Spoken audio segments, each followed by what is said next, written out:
Right KTR సంబంధించిన మరొక వార్త చూస్తున్నాం మనం. బీఆర్ఎస్ అంటే భారత రైతు సమితి, రైతన్నలకు కేటీఆర్ బహిరంగ లేఖ.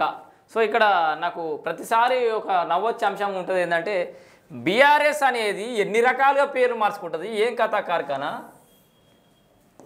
టీఆర్ఎస్ అయింది, నెక్స్ట్ బీఆర్ఎస్ అయింది, భారత రాష్ట్ర సమితి అన్నాడు,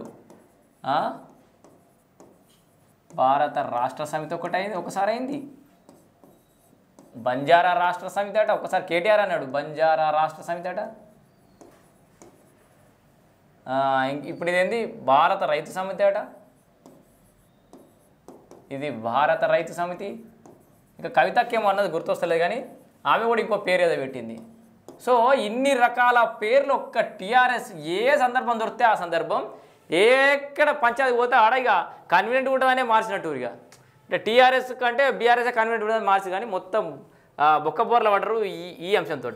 అయితే చిన్న గుర్తు చేద్దామని చెప్పేసి అది చెప్పినాక అంతే. కానీ వార్త ఏంటంటే కొట్లాడ మనకు కొత్త కాదు, బీఆర్ఎస్ అంటే భారత రైతు సమితి అంటూ బీఆర్ఎస్ వర్కింగ్ ప్రెసిడెంట్ కేటీఆర్ పేర్కొన్నారు. వాళ్ళు ఒక్క మాట మీద ఉండే పరిస్థితి కనబడతలేదు, ఒక్క స్టాండ్ మీద ఉండే పరిస్థితి అయితే కనబడతలేదు. సో ఆదివారం రైతన్నలకు కేటీఆర్ బహిరంగ లేఖ రాశారు. అన్నదాతలారా, రైతు భరోసా ఎగవేతల మోసాన్ని ఎదిరించాలని సూచించారు. ఆంక్షలు కోతలతో సగం మందికి ఎగనామం పెట్టే ఎత్తులను చిత్తు చేయాలన్నారు. ప్రతి ఎకరాకు ప్రతి రైతుకు పెట్టుబడి ఇవ్వాల్సిందేనని పట్టుబట్టాలని పిలుపునిచ్చారు.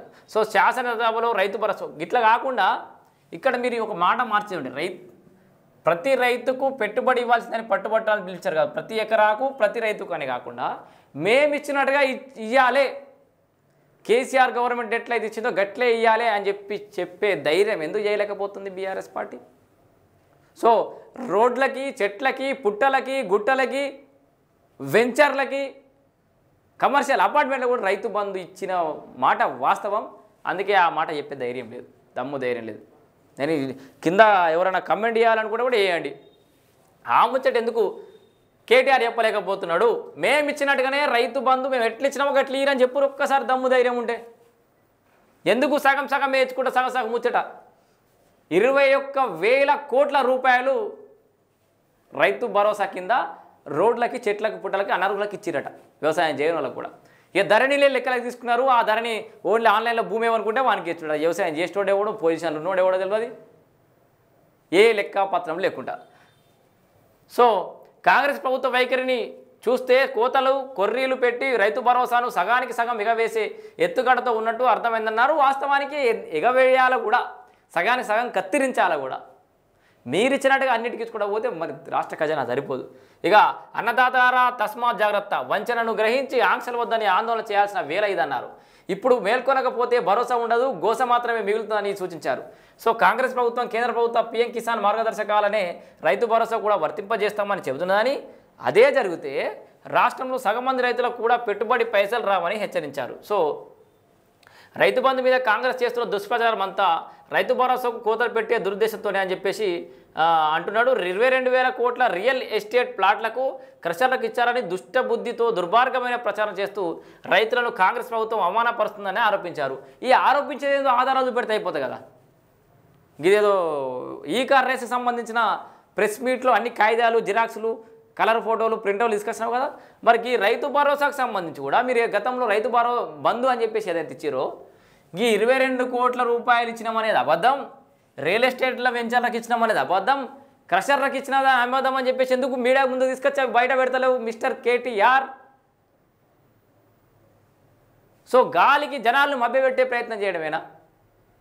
అక్కడ భూభారత అని చెప్పేసి ఒక కొత్త బిల్లు తీసుకొస్తే దాని మీద చర్చ చేయాల్సింది పోయి, ఆ డ్రాఫ్ట్ ప్రవేశపెడితే దాని గురించి మాట్లాడాల్సింది పోయి, నీ ఈ కార్ రేస్ గురించి చర్చ చేయాలని పట్టుబడతారు. ప్రజల సొమ్ముతోటి ఎంజాయ్ చేయడానిక? అసెంబ్లీ ఎవ్రీ సెకండ్ అసెంబ్లీలో ఎన్ని లక్షల రూపాయలు ఖర్చు అవుతున్నాయి. ప్రజాధనంతో ప్రజల యొక్క సమయాన్ని వృధా చేసుకుంటే అక్కడ అసెంబ్లీలో మీరు ఆటలాడతారు. అది అసెంబ్లీ అంగడ, ఏమన్నా చేపల అంగడ?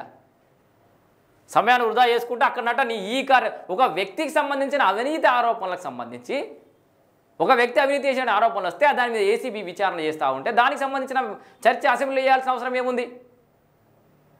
అదే మన కోర్టా, పోలీస్ స్టేషనా, పెద్ద మనుషుల పంచాయతా? నువ్వు అసలు విషయాన్ని తప్పించుకోవడానికి ఎక్కడ రైతు భరోసా విషయం తీసుకొస్తే మా భాగవతం బయటపడుతుందో, ఎక్కడ ధరణి విషయం మాట్లాడితే మా భాగవతం బయటపడుతుందో అని భయపడి ఈ కార్ రేస్ అంశం ఒకటి పట్టుకొని కూర్చున్నారు. కింద మీద పడి. సో మొత్తంగా కేటీఆర్కి అర్థమవుతుంది ఏంటంటే వాళ్ళ నాయన లేకపోతే వాళ్ళ బావ హరీష్ రావు వీళ్ళందరూ కలిసి ఆయన జోకర్ ఎత్తురు, తెలంగాణ ప్రజలు ఆయన జోకర్గా చూస్తారు, కాంగ్రెస్ ప్రభుత్వం కూడా జోకర్ని ఆడుకుంటే ఆడుకుంటుంది. ఆయన లోపల బొక్కలు దోసినప్పుడు ఎవడు భయపడేటోళ్ళు, భయపడేటోడు ఆగమయ్యేటోడు ఎవరు లేనట్టు కనబడుతుంది నాకైతే. సో ఎప్పుడో చూసి లోపల దోసినట్టు చైతన్యవంతమైన తెలంగాణ రైతాంగం కాంగ్రెస్ సర్కారు ఎత్తులను నక్కజిత్తులను తిప్పికొట్టాలని గ్రామాల్లో కాంగ్రెస్ నాయకులకు గల్లాపట్టి నిలదీయాలని పిలుపునిచ్చారు. రైతుల ఆకాంక్ష ఏంటో అభిప్రాయం ఏంటో తెలిసేలా సెగ పుట్టించాలన్నారు. మౌనంగా ఉంటే దగా పడతాం, నోరు విప్పకుంటే అన్యాయం అయిపోతాం. ఉయమ్ము ఎన్ని ముచ్చట్లు చెప్పుకొచ్చుండే. మీతో కలిసి మేము నడుస్తాం, మీ ఆందోళనకు అండగా ఉంటామని హామీ ఇచ్చారు. ఎందుకంటే ప్రతి ఆందోళన వెనకాల ఉండాలని కోరుకుంటారు వాళ్ళు. ఏ ఆందోళన వాళ్ళకి ఫేవర్ అవుతుందో, ఏ ఆందోళన ఎవరు లేచిపోతాడో దాన్ని సెంటిమెంట్గా ఎప్పుడు వాడుకోవాలని వాళ్ళు ఎదురు చూస్తారు. వంచన చేయడానికి చూస్తున్న కాంగ్రెస్ గ్రామాల్లో దంచి కొడదాం. రైతుకు కేసీఆర్ సర్కార్ ఇచ్చిన రక్షణ కవచాలను కాంగ్రెస్ కబలిస్తుంటే చూస్తూ ఊరుకోమని లేఖలో పేర్కొన్నారు. లేఖ రాసిండా. సో ఇది ఆ కేటీఆర్ సంబంధించిన ముచ్చట.